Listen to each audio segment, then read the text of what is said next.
સુરતમાં પાટીદાર યુવતીના કેસમાં એક નવો ઘટસ્ફોટ સામે આવ્યો છે। આરોપી મોહમ્મદ અઝીઝની ધરપકડ બાદ પોલીસે તાત્કાલિક તપાસના ચક્રો ગતિમાન કરેલા છે। અનેક લોકોની પૂછપરછ અને ગુપ્ત રાહે કરેલી તપાસમાં પોલીસના હાથે હવે ખૂબ મોટી કડી લાગી છે, જેમાં સમગ્ર મામલો હવે આમ આદમી પાર્ટી દ્વારા પ્રી પ્લાન્ડ હોવાનો ધડાકો થયો છે। તો આ સમગ્ર ઘટનાને લઈને સુરતમાં ગઈકાલે રાજકારણ ગરમાઈ ગયું હતું। તો આવો જાણીએ સમાચાર વિસ્તારથી। નમસ્કાર, જમાવટ સાથે હું છું પાર્થ।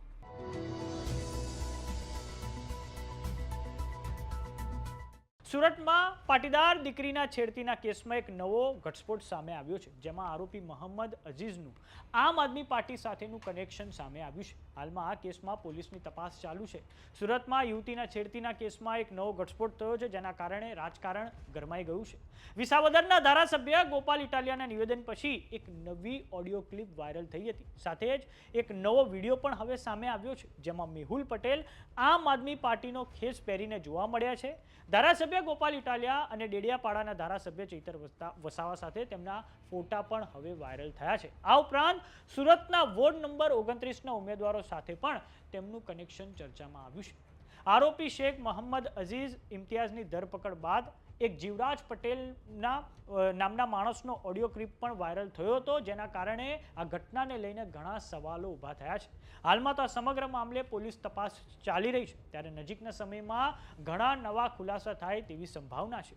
વાત કરીએ આખી ઘટનાની, તો સુરતમાં એક પાટીદાર યુવતી જે ખૂબ નાની ઉંમરના છે, તેમની છેડતી આરોપી મોહમ્મદ અઝીઝ દ્વારા કરવામાં આવી હતી, જે કારણે હજારો પાટીદાર સમાજના લોકો રાત્રે અલથાણા પોલીસ સ્ટેશનની બહાર પહોંચી ગયા હતા।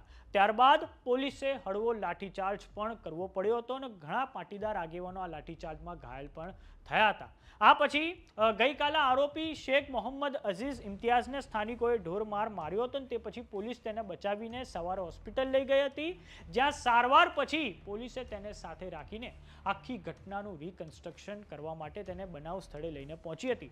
જે સમયે ફરી એકવાર ભારે આક્રોશ સાથે મોટી સંખ્યામાં ભીડ ભેગી થઈ ગઈ હતી અને લગભગ 1 કિલોમીટરના વિસ્તારમાં લોકોની ભીડ જોવા મળી હતી, અને તેઓએ સુરત પોલીસ જિંદાબાદના નારા લગાવીને આરોપીને કડક સજા કરવાની પણ માંગ કરી છે।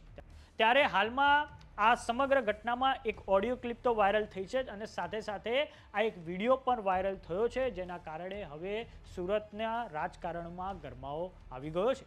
ત્યારે જોવાનું એ રહે છે કે આ સમગ્ર ઘટનામાં પોલીસ દ્વારા હવે શું નવા ઘટસ્ફોટ નજીકના ભવિષ્યમાં કરવામાં આવે છે। તો સમાચારોમાં અત્યારે બસ આટલું। જોતા રહો જમાવટ। જો તમે અમને યુટ્યુબ પર જોઈ રહ્યા તો સબસ્ક્રાઇબ કરો, જો તમે અમને ફેસબુક પર જોઈ રહ્યા તો ફોલો કરો, સાથે જ અમારી વોટ્સઅપ ચેનલ આવી ગઈ છે, જોઈન કરવાનું ના ભૂલતા। નમસ્કાર।